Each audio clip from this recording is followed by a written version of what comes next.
Chapter 4. The Rabbit Sends in a Little Bill. It was the White Rabbit, trotting slowly back again, and looking anxiously about as it went, as if it had lost something. And she heard it muttering to itself, "The Duchess, the Duchess! Oh, my dear paws! Oh, my fur and whiskers! She'll get me executed as sure as ferrets are ferrets. Where can I have dropped them, I wonder?" Alice guessed in a moment that it was looking for the fan and the pair of white kid gloves, and she very good-naturedly began hunting about for them, but they were nowhere to be seen.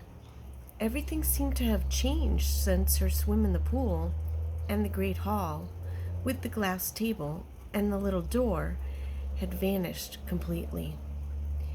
Very soon, the rabbit noticed Alice as she went hunting about, and called out to her in an angry tone, "Why, Marianne, what are you doing out here? Run home this moment and fetch me a pair of gloves and a fan, quick now!" And Alice was so much frightened that she ran off at once in the direction it pointed to, without trying to explain the mistake it had made. "He took me for his housemaid," she said to herself as she ran. "How surprised he'll be when he finds out who I am. But I'd better take him his fan and gloves, that is, if I can find them." And she said this as she came upon a neat little house, on the door of which was a bright brass plate with the name W. Rabbit engraved upon it. She went in without knocking, and hurried upstairs in great fear lest she should meet the real Marianne and be turned out of the house before she had found the fan and the gloves. "How queer it seems," Alice said to herself, "to be going messages for a rabbit. I suppose Dinah'll be sending me on messages next." And she began fancying the sort of thing that would happen. "Miss Alice, come here directly and get ready for your walk." "Coming in a minute, nurse, but I've got to watch this mouse hole till Dinah comes back and see that the mouse doesn't get out." "Only I don't think," Alice went on, "that they'd let Dinah stop in the house if it began ordering people about like that." By this time, she had found her way into a tidy little room with a table in the window, and on it, as she had hoped, a fan and 2 or 3 pairs of tiny white kid gloves. She took up the fan and a pair of the gloves and was just going to leave the room when her eye fell upon a little bottle that stood near the looking-glass. There was no label this time with the words "Drink me," but nevertheless she uncorked it and put it to her lips. "I know something interesting is sure to happen," she said to herself, "whenever I eat or drink anything, so I'll just see what this bottle does. I do hope it'll make me grow large again, for really I'm quite tired of being such a tiny little thing." It did so indeed, and much sooner than she had expected. Before she had drunk half the bottle, she found her head pressing against the ceiling, and had to stoop to save her neck from being broken. She hastily put down the bottle, saying to herself, "That's quite enough. I hope I shan't grow any more. As it is, I can't get out at the door. I do wish I hadn't drunk quite so much." Alas, it was too late to wish that. She went on growing and growing, and very soon had to kneel down on the floor. In another minute, there was not even room for this, and she tried the effect of lying down with one elbow against the door and the other arm curled round her head. Still, she went on growing, and as a last resource, she put one arm out of the window and one foot up the chimney, and said to herself, "Now I can do no more, whatever happens. What will become of me?" Luckily for Alice, the little magic bottle had now had its full effect, and she grew no larger. Still, it was very uncomfortable, and as there seemed to be no sort of chance of her ever getting out of the room again, no wonder she felt unhappy. It was much pleasanter at home, thought poor Alice, when one wasn't always growing larger and smaller and being ordered about by mice and rabbits. I almost wish I hadn't gone down that rabbit hole, yet, and yet it's rather curious, this sort of life. I do wonder what can have happened to me. When I used to read fairy tales, I fancied that kind of thing never happened, and now here I am in the middle of one. There ought to be a book written about me. That there ought. And when I grow up, I'll write one. But I'm grown up now, she added in a sorrowful tone. At least there's no room to grow up any more here. But then, thought Alice, shall I never get any older than I am now? That'll be a comfort, one way. Never to be an old woman, but then always to have lessons to learn. Oh, I shouldn't like that. Oh, you foolish Alice, she answered herself. How can you learn lessons in here? Why, there's hardly room for you, and no room at all for any lesson books. And so she went on, taking first one side and then the other, and making quite a conversation of it altogether. But after a few minutes, she heard a voice outside, and stopped to listen. "Marianne, Marianne," said the voice, "fetch me my gloves this moment." Then came a little pattering of feet on the stairs. Alice knew it was the rabbit coming to look for her, and she trembled till she shook the house, quite forgetting that she was now about 1,000 times as large as the rabbit, and had no reason to be afraid of it. Presently, the rabbit came up to the door and tried to open it, but as the door opened inwards and Alice's elbow was pressed hard against it, that attempt proved a failure. Alice heard it say to itself, "Then I'll go round and get in at the window." "That you won't," thought Alice, and after waiting till she fancied she heard the rabbit just under the window, she suddenly spread out her hand and made a snatch in the air. She did not get hold of anything, but she heard a little shriek and a fall and a crash of broken glass, from which she concluded that it was just possible it had fallen into a cucumber frame or something of the sort. Next came an angry voice, the rabbit's. "Pat, Pat, where are you?" And then a voice she had never heard before. "Sure then, I'm here, digging for apples, Your Honor." "Digging for apples, indeed," said the rabbit angrily. "Here, come and help me out of this." Sounds of more broken glass. "Now tell me, Pat, what's that in the window?"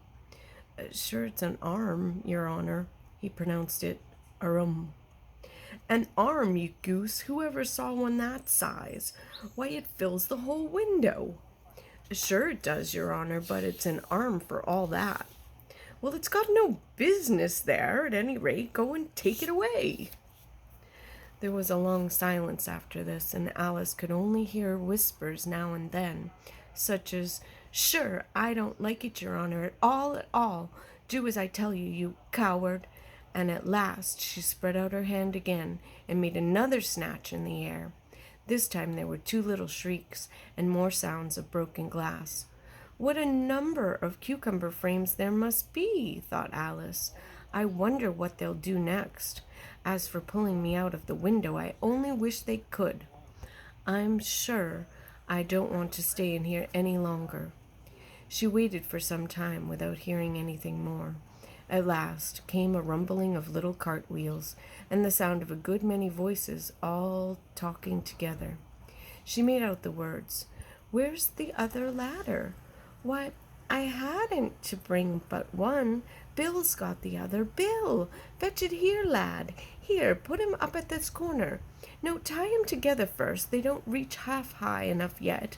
Oh, they'll do well enough. Don't be particular. Here, Bill, catch hold of this rope. Will the roof bear? Mind that loose slate. Oh, it's coming down. Heads below. A loud crash. Now, who did that? It was Bill, I fancy. Who's to go down the chimney? Nay, I shan't. You do it. That I won't. Then, Bill's to go down. Here, Bill, the master says you're to go down the chimney. Oh, so Bill's got to come down the chimney, has he? Said Alice to herself. Why, they seem to put everything upon Bill. I wouldn't be in Bill's place for a good deal. This fireplace is narrow, to be sure, but I think I can kick a little. She drew her foot as far down the chimney as she could, and waited till she heard a little animal. She couldn't guess of what sort it was, scratching and scrambling about in the chimney, close above her. Then saying to herself, "This is Bill," she gave one sharp kick and waited to see what would happen next. The first thing she heard was a general chorus of, "There goes Bill!" Then the rabbit's voice alone, "Catch him, you by the hedge!" Then silence, and then another confusion of voices. "Hold up his head, Brandy, now. Don't choke him. How was it, old fellow? What happened to you? Tell us all about it." Last came a little feeble, squeaking voice. "That's Bill," thought Alice. "Well, I hardly know no more, thank ye. I'm better now. But I'm a deal too flustered to tell you. All I know is something comes at me like a jack-in-the-box, and up I goes like a skyrocket." "So you did, old fellow," said the others.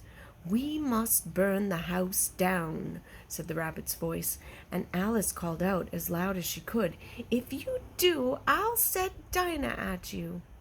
There was a dead silence instantly, and Alice thought to herself, "I wonder what they will do next. If they had any sense, they'd take the roof off." After a minute or two, they began moving about again, and Alice heard the rabbit say, "A barrowful will do to begin with." A barrowful of what? Thought Alice, but she had not long to doubt, for the next moment a shower of little pebbles came rattling in at the window, and some of them hit her in the face. "I'll put a stop to this," she said to herself, and shouted out, "You'd better not do that again," which produced another dead silence. Alice noticed with some surprise that the pebbles were all turning into little cakes as they lay on the floor, and a bright idea came into her head.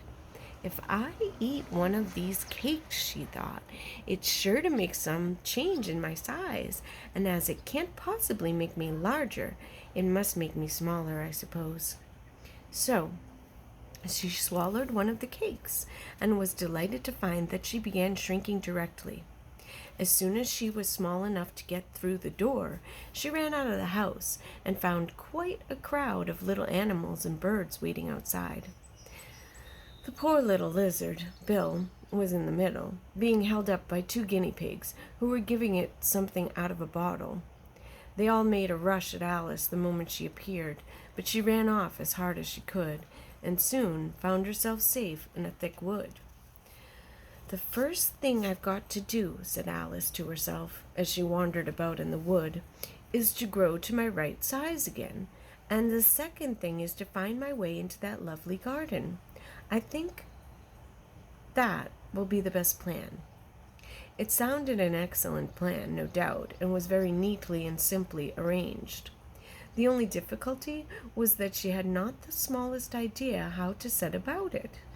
And while she was peering about anxiously among the trees, a little sharp bark just over her head made her look up in a great hurry. An enormous puppy was looking down at her with large round eyes and feebly stretching out one paw, trying to touch her. "Poor little thing," said Alice in a coaxing tone, and she tried hard to whistle to it, but she was terribly frightened all the time at the thought that it might be hungry, in which case it would be very likely to eat her up in spite of all her coaxing. Hardly knowing what she did, she picked up a little bit of stick and held it out to the puppy. Whereupon the puppy jumped into the air, off all its feet at once, with a yelp of delight, and rushed at the stick, and made believe to worry it. Then Alice dodged behind a great thistle to keep herself from being run over, and the moment she appeared on the other side, the puppy made another rush at the stick and tumbled head over heels in its hurry to get hold of it. Then Alice, thinking it was very like having a game of play with a cart horse, and expecting every moment to be trampled under its feet, ran round the thistle again. Then the puppy began a series of short charges at the stick, running a very little way forward each time and a long way back, and barking hoarsely all the while, till at last it sat down a good way off, panting, with its tongue hanging out of its mouth and its great eyes half shut. This seemed to Alice a good opportunity for making her escape.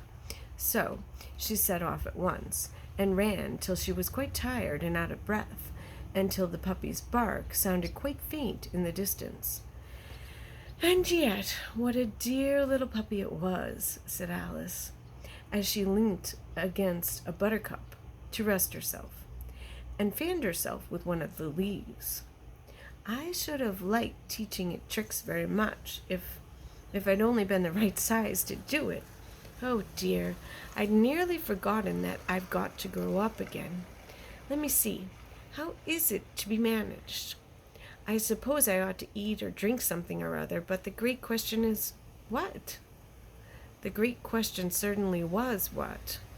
Alice looked all round her at the flowers and the blades of grass, but she could not see anything that looked like the right thing to eat or drink under the circumstances.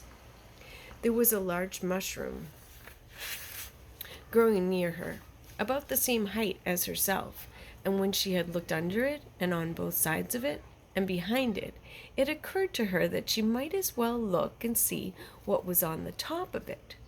She stretched herself up on tiptoe, and peeped over the edge of the mushroom, and her eyes immediately met those of a large blue caterpillar that was sitting on top with its arms folded, quietly smoking a long hookah, and taking not the smallest notice of her or anything else.